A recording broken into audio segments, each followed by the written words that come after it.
পটল তো অনেকে অনেক রকমভাবে খেয়েছো, তো আজকে আমি যেভাবে করব সেটা একবার বাড়িতে ট্রাই করে দেখো, অবশ্যই ভালো লাগবে। আজকের রেসিপি হচ্ছে পটল বাটা। তো এখানে আমি পটলগুলো প্রথমেই ছোট ছোট করে কেটে নিচ্ছি আর বীজগুলো বের করে দিচ্ছি, কেননা মুখে পটলের দানাগুলো বাঁধলে ভালো লাগে না খেতে। তো এখানে কাঁচা লঙ্কা, আদা আর কয়েক কোয়া রসুন নিয়ে নিয়েছি। তো একটু ঝালের পরিমাণটা বেশি হলে একটু বেশি ভালো লাগে খেতে, আদার পরিমাণটা একটু কম আর ঝালের পরিমাণটা একটু বেশি। তো এখানে দেখো আমি পটলগুলো সব উপকরণ দিয়ে পেস্ট করে নিয়েছি। এবার রান্নাতে চলে আসি। তো প্রথমেই কড়াই গরম হয়ে গেছে, তেলটা দিয়ে দিয়েছি।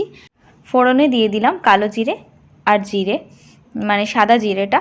তো এবার যে পেস্টটা করে রেখেছিলাম সেটাই দিয়ে দিচ্ছি। তো এটা ভালো করে তেলের ভেতরে একটু নাড়াচাড়া করে নিলাম। আর এর ভেতরে এবার পরিমাণ মতো নুনটা দিয়ে দেব,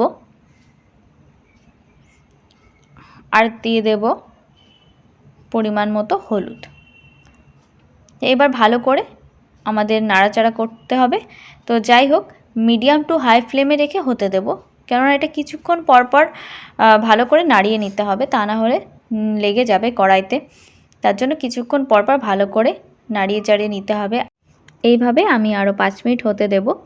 তো কড়াই যেন লেগে না যায় তার জন্য ভালো করে একটু নাড়িয়ে চাড়িয়ে নিচ্ছি। আর দেখো জলটা টেনে গেছে, শুকিয়ে গেছে। তো মোটামুটি আমার রান্নাটা কমপ্লিট হয়ে গেছে। এবার আমি এটা নামিয়ে নেব।